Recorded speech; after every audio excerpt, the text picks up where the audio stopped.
So, what are the results of the socialism in Venezuela? Well,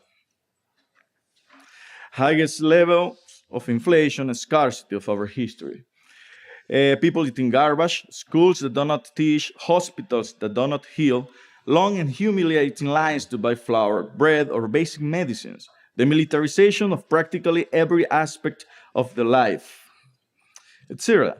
In a nutshell, people living off the state and not at limited the state, living for the people and by the people. Look, this a crowd fighting for just two chickens. And this is all days in Venezuela. But all this is made in socialism. That is the seal of the government. What about the minimum wage policy? Well, since May 1999, Hugo Chavez, to July 2017, Hugo Chavez's son, Maduro, the minimum wage was increased 38 times. That represents more than 108,000%.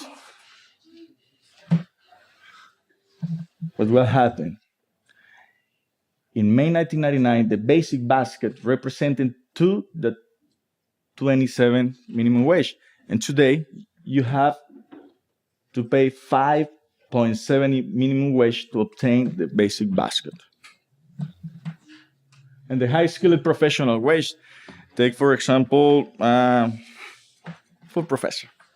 In the 1980s, the full professor needs to pay almost 15 minutes of his salary to buy 1 kilograms of beef. Now, today, in July 2017, a full professor needs to pay the equivalent of more or less 18 hours for buy 1 kilograms of beef. The socialism. Other example. 1980s, full professor need to pay almost 1 year for a new sedan. Today, more or less 25 years of his salary. Okay? Other example. In the 1980s, a full professor with his monthly salary could buy 17 basic baskets. Okay? Today, he can buy just 1/4 of a basic basket. And what about our money? Well, in March 2007, this was the highest bill in our economy, 100 bolivares. And you could buy $28, 288 eggs, or 56 kilograms of rice. Today, you can buy this. One of these. So, from March 2007 to July 2017, you need 5 of these bills to buy just 1 egg. Okay? So, socialism is the cause of the Venezuelan misery. Venezuelans are starving, eating garbage, losing weight.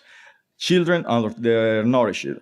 But freely minded of socialism, like Stiglitz, Bernie Sanders, Pablo Iglesias, and other people, think that Venezuelan socialism is the best. Anyone in Venezuela would be happy to eat out of America's trash cans. It would be considered gourmet when you have nothing. It's really, you have nothing. A lot of Venezuelans have nothing. Socialism sucks. Bernie Sanders, no matter what you say.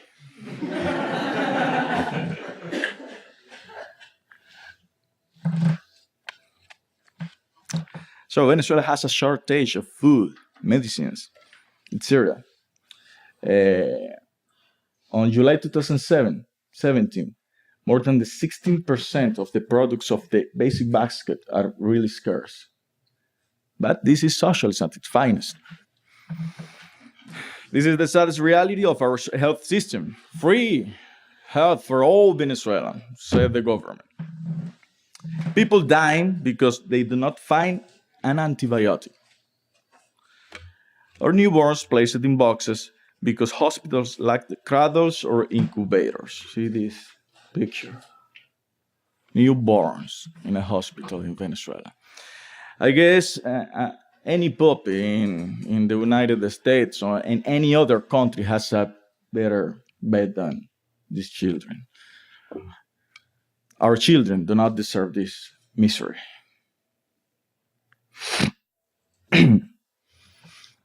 Look at this picture. An illegal worker. Sorry for take that example. An illegal worker needs less than an hour for buy this bottle of acetaminophen. Okay? But a full professor in Venezuela needs more than 40 hours to buy that bottle. And if he finds it, okay? Because it's very, very difficult to find acetaminophen in Venezuela. Socialism at its finest. And meanwhile, our opposition leaders keep negotiating freedom with a tyrannical regime at the expense of the suffering of millions. Citizens are urged to regain hope, but in our view, these politicians have defrauded people. By the way, all of them are socialists. All of them. In different levels of socialism, but they are socialists. Well, he is Chavista. He is the governor of my state. But he's Chavista. He is Leopoldo. He's the most media coverage, but he's an utopian social democrat. Okay? I think he is in the Congress from Perez Jimenez. He's the oldest of the opposition, but he's a dealer. He has very much business. Capriles loves Lula's socialism. He say that, okay?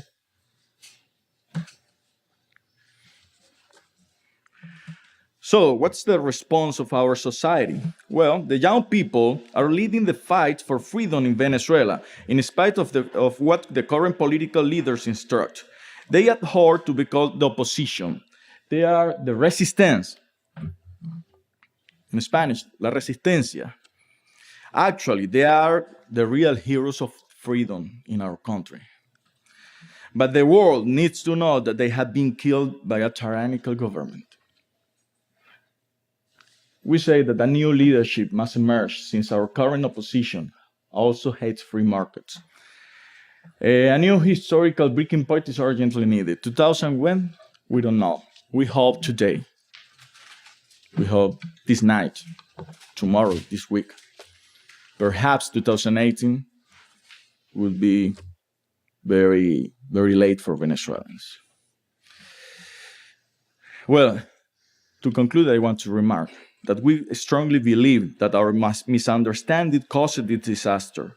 We, Venezuelans, never understood freedom in its proper dimension, because when we enjoyed high levels of economic freedom, we allowed the destruction of political and civil rights. And when we finally established democracy, we allowed the destruction of economic freedom. As Hayek said once, freedom is just one thing, and our new leaders need to know that. In the name of Econitec, Movimiento Libertad Venezuela, the resistance, and millions of people in our country, we thank the Mises Institute for this opportunity to briefly tell the untold history of Venezuela. Thank you very much.